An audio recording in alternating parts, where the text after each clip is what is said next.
Welcome to Real Herbalism Radio, show 224, recorded at Big Dog Studios in Eugene, Oregon.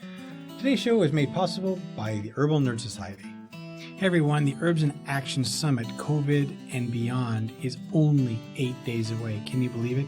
We've announced the topics, we've announced the speakers like Maria Noah Groves and Thomas Easley and Phyllis Delight and Larkin Bunce and Erica Galentin. So many people. It's going to be amazing. The best part about it is free. So register now. Start it up. Get your thing. So go to herbsinaction.com and register. Hit the register button and you go through the process, and then you'll get an email with all of the invite to the webinar. It's a full day affair. We're really looking forward to it. We've been putting a lot of energy into it, and our speakers are really excited about it. They couldn't wait to do this for us. So again, herbsinaction.com. The path into herbalism isn't always an easy one. Sometimes we've got to face mighty challenges. Often it's exactly those challenges that propel us into the next level. Today we're talking with Kami McBride, author of The Herbal Kitchen and teaching herbal medicine since 1988, about making the herbal lifestyle a real and natural part of life. Now here are your hosts. I'm Candace Hunter. And I'm Patrick Hunter. And welcome to Real Herbalism Radio. Hi, Kami. I'm so happy to have you here today. It's great to be here with you. Thank you for having me. I'm going to just start right off and tell everyone I absolutely loved the Herbal Kitchen. I really did. Good. And there's a ton of stuff. I mean, I've been doing herbalism for a long time. And, I was egotistical. I was like, oh, the Herbal Kitchen. Yeah, I already know all that. Yeah, no, I really didn't. And I learned a lot. And more importantly, that you had so many good ways to incorporate herbs and herbal healing into just daily life that I've been ignoring. So I am thanking you right now for that. You are so welcome. And I expect that's probably something you've heard a lot. Yeah, the Herbal Kitchen was written with a lot of passion. Mm-hmm. Yes, and it comes through. I love the stories. I mean, honestly, I can just imagine mushrooming with your family. That must have been so delightful. Oh, that's so wonderful. You know that story. Oh, yeah. It's those family heritage anchor stories that if anybody can tap into those, if there's even one memory of your parents or grandparents having worked with wild foods or herbal medicines, it's like that one remedy or that one memory can carry you through, you know? Yeah. And you can feel like, okay, I'm not starting from absolute scratch. Right. And there are, I mean, as we're learning, there's so many times where you just want to throw your hands up in the air. I mean, I'm sure you've had the experience of the exploding ghee or the vinegar that was so perfect and then the dog ran through and now it's on the floor and you just want to cry, Yeah, well, I mean, when you look at the Herbal Kitchen, it's got 250 recipes in it, right? That's crazy. I mean, who writes a book with 250 recipes? Right. But the thing is I didn't create all those recipes.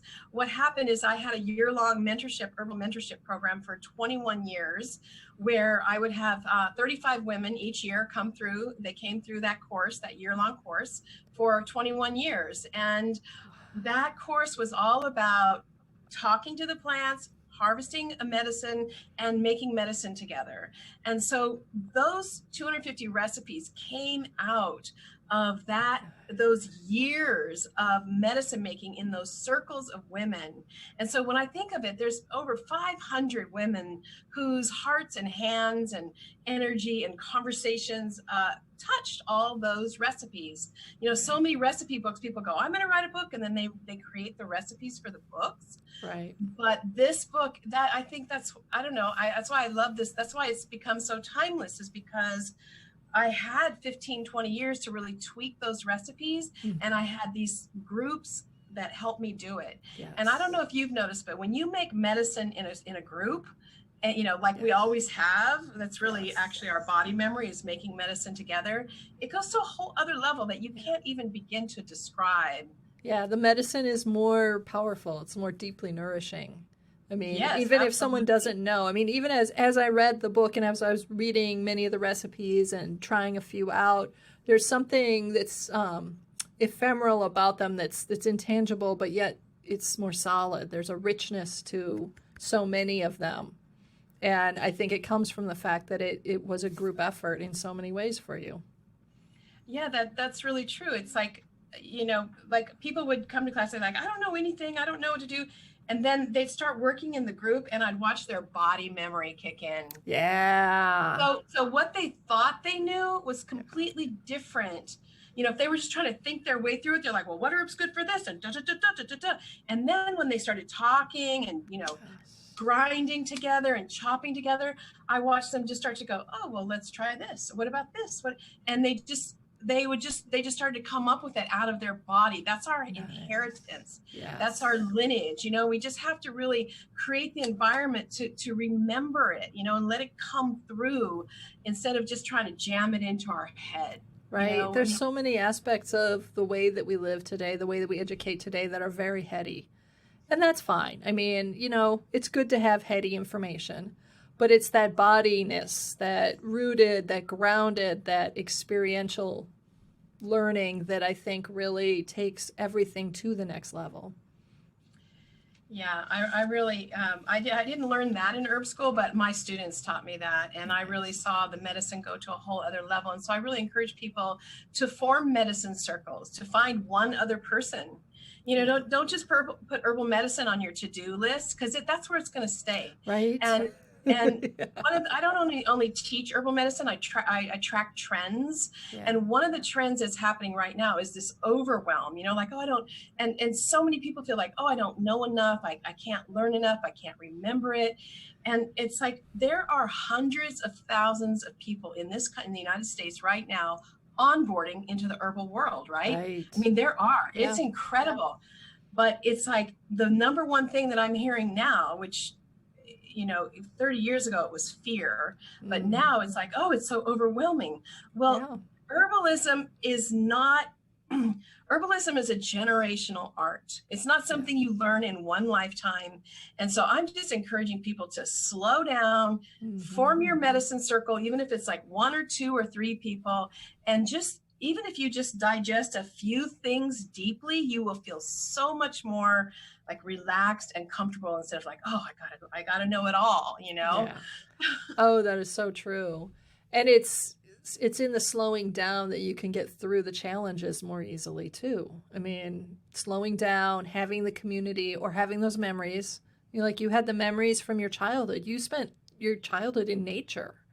I mean, so many of us can't say that, even if we are of your same generation, and the younger we are, the harder it is. The younger generations are having a harder time getting into nature, just because the allure of internet and video games and movies and all of that are so strong. Those connections to nature, especially with family or friends, those are huge. Yeah, I was really fortunate. My grandfather was really deeply rooted to the earth, and his parents, and my great grandmother was alive till I was 14. So I got, I hung out with somebody that was born in 1890. Wow. Until I was a teenager. And so I got this other perspective of what it means, of seasonal food rituals. And my grandfather, he started the first nature camp in my county in 1967. Wow. And in 1967, he said, the problem with today's youth is they don't spend enough time in nature. In 1967, he's like, all these kids, they don't get out, And so he created this program that was on the edge of town near a lagoon. And we just spent, and I was at that nature camp from the time I was 7 till the time I was 14 every summer. And we would just slop around in the lagoon and and that's where I went on my first herb walk. Nice. What was that like? I mean, that was back before herb walks were like really a thing. No, there were no herb walks. But the thing is he had a summer camp. And in the summer, he would hire students. Our town was like 40 minutes from UC Davis and UC Berkeley. So he would hire biology students from the universities to come and teach the summer camp. So there were these biology students that knew the plants because they were studying botany. All right. That is sweet. They weren't herbalists, they were botanist students at UC Berkeley. And when I was 8 years old, I can still remember the name, the location. I have a tunnel vision back to my first herb walk with this botany student from UC Davis. I remember everything he said. Like, there's huge gaps I don't remember anything else when I was 8. Oh yeah. I can Right. remember the herb walk. I remember everything he said, and I was called in that moment. I was like, wow, that can be used for that. What else? That is wonderful. I mean, yeah. I mean, I remember my mom shooing us kids out the door and saying, you need to get outside and play. But honestly, I always thought at the time, I was like, she just wants me out of her hair. That's really what this is about. Yeah, you never know what seeds you can plant, plant the seeds. Yes. And I remember sitting there under the oak tree, picking up the leaves and looking at them thinking, there's something in here. I know there's something in here, but I didn't have the words and I didn't have the right connections yet. Later, yes. Now, yes. But later, then, no. You were fortunate. Right. So yeah. I think you're touching on something really important, because many children have that experience where they feel the calling, they feel the connection, they feel the relatedness, the aliveness. But as adults, we don't catch it and reflect it back. We don't receive it, and we don't reflect it back that it's real. You know? And so that's one of the big things. I have a course called Plant Wisdom, Activate Your Plant Communication Skills. And that's one of the big things we start with, is going back to those first childhood memories where you actually felt the connection. But then when you looked out in the real world, there was no reflection. Yeah. And so you didn't develop that pathway that, it was trimmed off.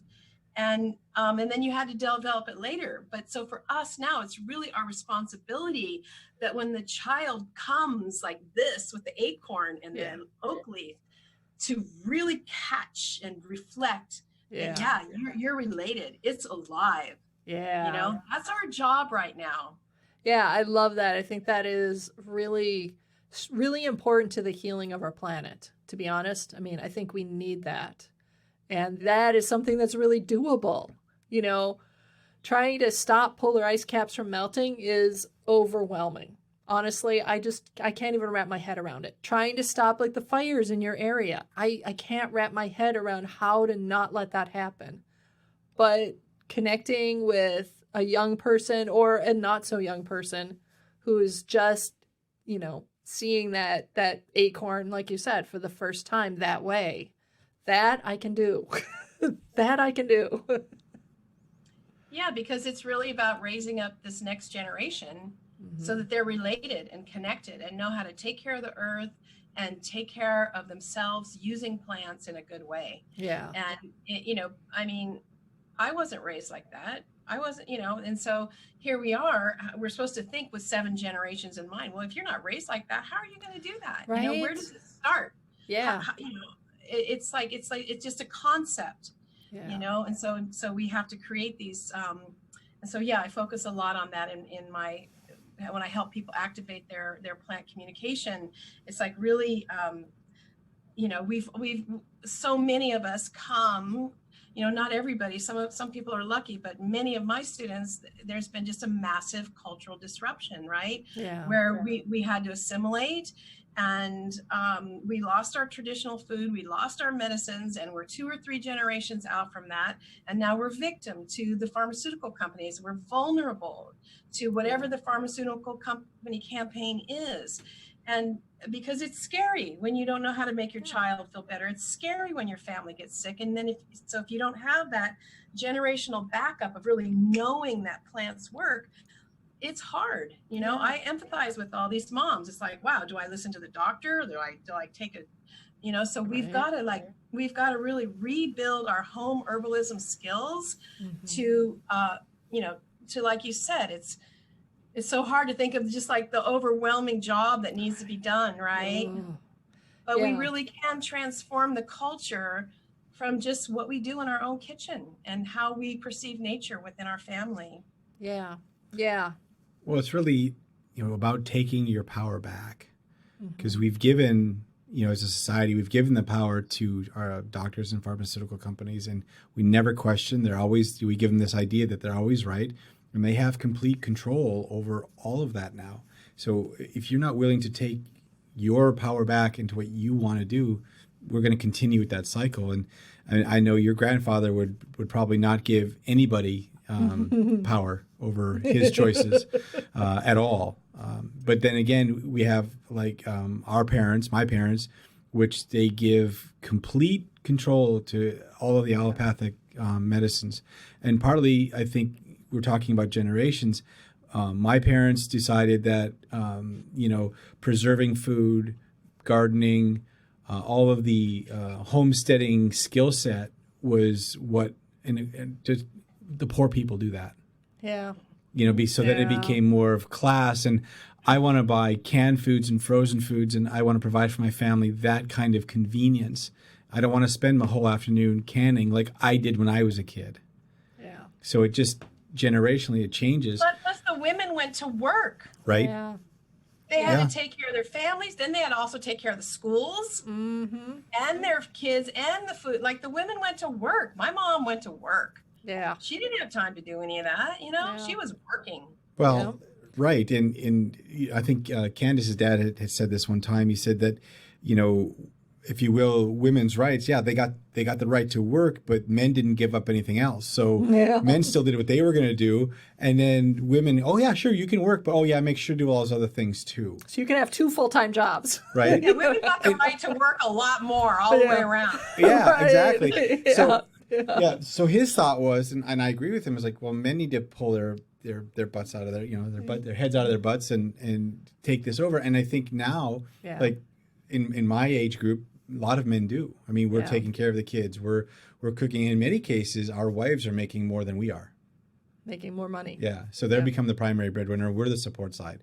So it has come around, but it's just taken so long. Yeah. So, and there's still more generations to go. Yeah, no giving up your power. Yeah. So thank you for saying that. Like that part of reclaiming, becoming empowered has been a really big question my whole kind of career as an herbalist. I'm not just about herbal medicine. I'm about evolving this culture forward, and herbal medicine is a vehicle, right? And so it's like, so over the years, I just would hear so many people say, I don't know anything about herbal medicine. I don't know. And I just started, and then in the next breath, they'd talk about how much they love garlic. Right. You're just like, oh, I love basil. Oh my God. And that is why, I could have written about, I have clinical herbal training from Michael Moore. I have a lot of training Ayurveda. There's a lot that I can talk about in herbal medicine, but I focused on the Herbal Kitchen because I'm like, oh, we're just going to start where everybody's at. And then the empowerment doesn't have to become this like, oh my God, it's like, we're going to start with basil and pepper and garlic, and then thyme and just what everybody already loves and what's already in the kitchen. And you can just start with 5 spices that you already know and love and feel pretty empowered pretty quickly. Mm-hmm. Yeah. I've already decided what your next book should be. My Herbal Garden. And it should be all about growing a lot of the spices and herbs that you use in your herbal kitchen, the actual kitchen garden. They used to have those. The kitchen garden, and then there was the other garden, which I think was actually where most of the vegetables, that stuff was, but the kitchen garden had all the culinary spices and the things that you don't necessarily use loads of, but you use it throughout the year. You use loads through the whole year. You know what I mean? So, I do. Yeah. So two of my great grandparents, they owned general stores. My family came to California in the 1850s, pioneers, homesteaders. And so they, it was a natural thing to start a store or whatever. Yeah. And so the stories from both of those great grandparents, it was that it was the only store in town, in Davis and in Gridley, California. They didn't sell a single vegetable. Not one. No. Because people would grow their own. Everybody had their own garden. Right. This was like 1910. Yes. Yeah. Yeah. And I mean, my grandparents on both sides there was the vegetable garden and they all had them. And then there were the flowers, and the flowers were their pride. The vegetables were important. You couldn't have a garden. That's the first garden you put in. But Then there's the flowers, the roses and the Oh, Johnny jump ups and the pansies and the primroses. And, I mean, I remember walking through the garden and my grandmother or my grandfather or my babcia or my grandpa pointing out the various different flowers that were blooming. And, well, here's where I planted my tulips. And, I mean, the flowers were the thing. And so many of those flowers actually are medicinal. absolutely. They are so, I have a whole, I have a small little, it's not a full course, but it's an herb walk, online herb walk that's edible and medicinal flowers. Yummy. And flowers make you happy. Yes, they do. I loved your description of rose geranium. That was one of the ones where I've been thinking about that one over the past year or so. I bought my first rose geranium, not last summer, but the summer before, and I managed to keep it alive through 2 summers. I am far enough north it has to go into a pot. We get freezing through the winter. So, I bring it in. This year, I'm not sure if it's going to survive. It looks pretty sad right now. Did you see that recipe for a rose geranium, rose petal vinegar? That is such a good recipe in the vinegar chapter. That looks so good to me. Yes. Yeah, I'm planning that if I don't, the home show's coming up and I'm going to be buying another rose geranium if my poor little baby doesn't survive my incompetent care. Yeah, plants at our house only survive if they volunteer. Yeah. It's true. I'm not the best gardener. Yeah, no, we suck at vegetable gardening and we're pretty good at just herbal gardening. Yeah, the herbs grow for me. The vegetables laugh at me and then die. So That's I okay. actually grow your herbs. You yeah, know? that's what I grow the herbs, and then I go to the farmer and do a CSA, community supported agriculture. So I get a box of plants. Yeah, I get a box of vegetables every week, and that's good. That works. Yeah. Yeah, so you're growing those herbs. You don't have to do it all, and then you're developing a deep connection with those medicinal plants. Oh yeah. And then you bring them in, and you're working on your lineage of home crafting, right? Mm-hmm. Then you've got the home crafting, and then you've got the body wisdom that activates, and then pretty soon we're living a healthier lifestyle. It's actually pretty simple. It's pretty amazing. And when people say, really, like growing some oregano and making some oregano sprinkle and getting my kids to do it, like, you think that can really change the face of medicine in this country? And I say yes, because it's like culture begins in the kitchen, right? Yeah. Culture begins in the kitchen. And when you raise your children, and whatever, it doesn't have to be your children, it can be your neighbor kids, your nieces, or whatever. When you raise them with like knowing that, knowing those plants, how to use them, how to grow them, even if it's only a few, then it spreads. Yes. And even now it's like in oncology, they're starting to, they're recommending ginger for all the nausea. It's not because they just came up with it. It's because we got to a certain level of cultural literacy where people were like, hey, I heard ginger is for nausea, and they started like pounding on the doctors. And then finally they did a study, and so yes, your home herbalism, your cultural herbal kitchen can push our medicine to change. Yes. It changes the culture. It's just, and it already has. I mean, I was just at the store today, and I should have bought it, but I didn't. Time magazine said, natural remedies gone mainstream. Yes. Who would have thought? I know, right? From being called the crazy hippies when we lived back in the Midwest, which, now that I live in a city that has real hippies, I just laugh at the idea that I was ever called one because I'm so mainstream comparatively. But, from going from that to being like, oh yeah, my former neighbors are all investing in thyme and ginger because, or not thyme, turmeric and ginger because they've heard that they'll prevent cancer. I'm like, well, yeah. Yeah, I mean, it's not that far away. We know that it's part of being human. Most of the world still does it. We just had this pharmaceutical assault Yeah. for the last 100 years. And Yeah. we bought the campaign, the manufacturing of consent, Noam Chomsky. And it's like we got our consent, our attitude, our thoughts they got manufactured. Yeah. And like you were talking about, your parents just said that God, doctors God, and I'm not against doctors.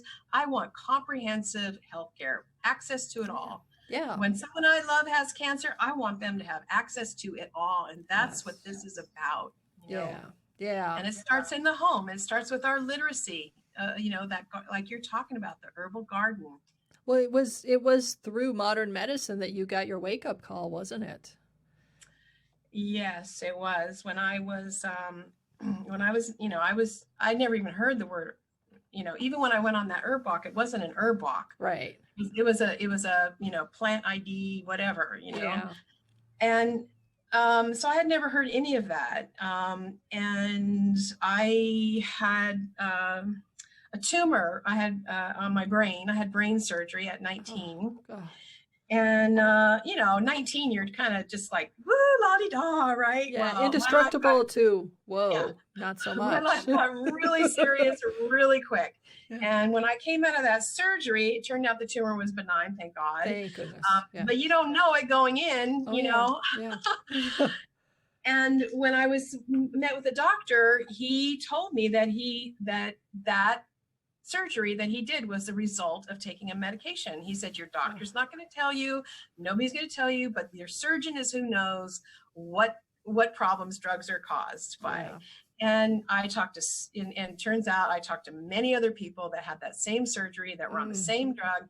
And so I, at 19, had this like, oh my gosh, I read the, that little paper, the PPI animal of like, well, if you're going to take a drug, you actually want to read that. Yeah. This FYI. Yeah. And so I remember asking a question. I remember coming home from that surgery and seeing that all of my elders were on medications, all of them, people that I really loved. And I asked a question. I said, isn't there another way?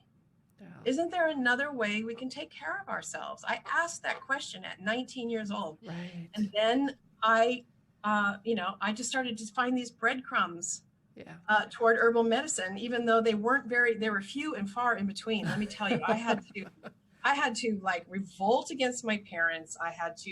My dad didn't talk to me. My grandpa was like, what are you doing? We sent you to college. This is a bunch of, Yeah. And I didn't care. I just started studying with anybody I could get my hands on. Yeah. That it's like the plants decided that you really needed to be the one. And you accepted it. I mean, you were so young and you accepted it, and I had no choice. You went on the quest. I mean, you went on the quest and did it. Pulled. I couldn't think about anything. I was just like, oh, what's that? What's that? What's that? What's that?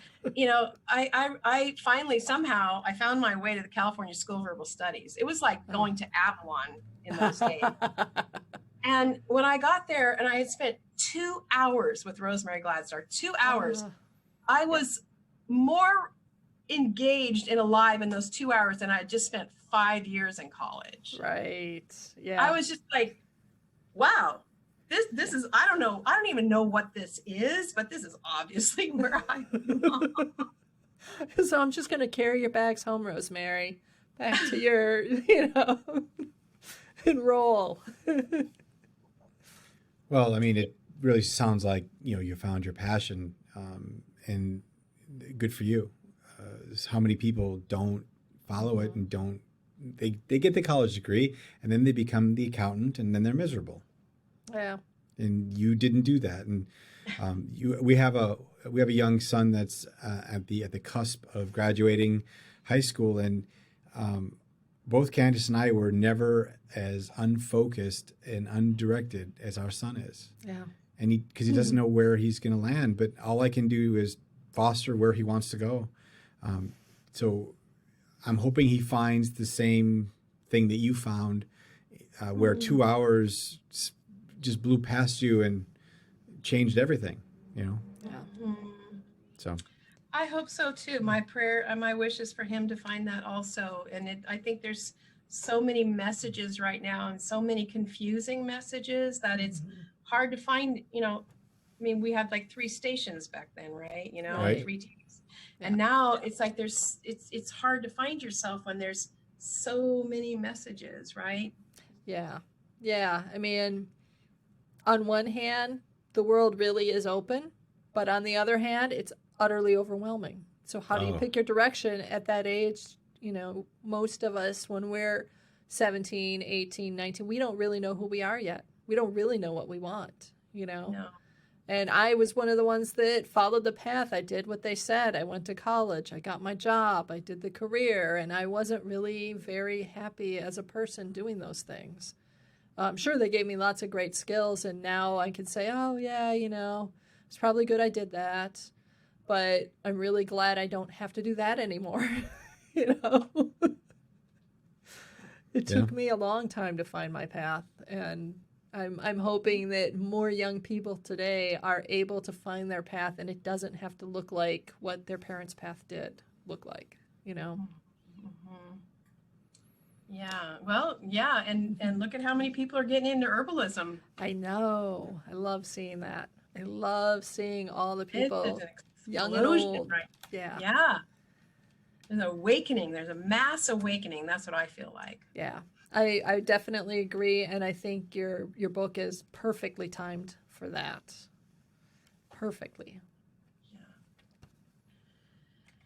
Yeah, I mean, we have a tendency, like you said, even your son, there's a tendency to just get overcomplicated and overwhelmed, and how you're going to know everything. But just starting with a simple kitchen herbalism, it just makes so much sense, right? It's just so simple, and you're already using salt and vinegar and oil and honey. You might as well just put herbs into all those things, right? Right. Yeah, exactly. And I mean, that's one of the things that's been nice since I found herbalism myself when he was still rather young. And so we did walks together, and, you know, he got a lot of introduction, and now, you know, he knows better than I do pretty much everything, and that's okay. He's allowed to. But, you know, I'll walk into the kitchen and I can smell that he's pulled out the garlic and he's adding that to his noodles, and he's got some chives, or he's decided to pull out the ginger powder. And, you know, I'm watching what he's doing, and I'm just thinking, all right, at least something stuck. Right. But if you make mention of it, I hate all that herbal stuff, Dad. Yeah, it doesn't work. Yeah. Yeah. I'm hoping in 10 years he'll open up his eyes and go, oh, yeah, I kind of like that herbal stuff. Yeah. Yeah. It's in him, you know, it's in him. Yeah. He'll just he'll find a reflection, I think, at this point. Yeah. It'll be reflected back to him finally, you know? Yeah. My son the other day goes, Mom, I don't believe in Ayurveda. Okay. Yeah. Oh, okay. That's fine. Yeah. But, you know. Well, you want to look at him like, what's not to believe in? It's not it's right there. It's right there. Resist. You know, just resisting, right? Yeah. But You know. like when he just had the flu, boy, he was like, okay, I need my tea. Where's my tea? Right. Right. Yeah, I don't believe in that Ayurvedic thing. Yeah, that's exactly our son. exactly, I don't yeah. believe in it. Give me that garlic. Okay. Okay. Well, Kami, it has been so wonderful chatting with you. I hope we can have you come back again soon. I'd love to. So how can people get a hold of you and your book? Yeah, so my website is KamiMcBride.com, and you can go over there, and the best thing to do is to get onto my newsletter. Through that, I have a free gift, a little book, Top 5 Home Remedies with using lavender. There's all kinds of free little recipes and stuff that you can get. And if you get on my mailing list, and then I offer different online courses, how to make herbal oils, the companion course to the Herbal Kitchen, plant communication courses. So yeah, there's a lot going on over there.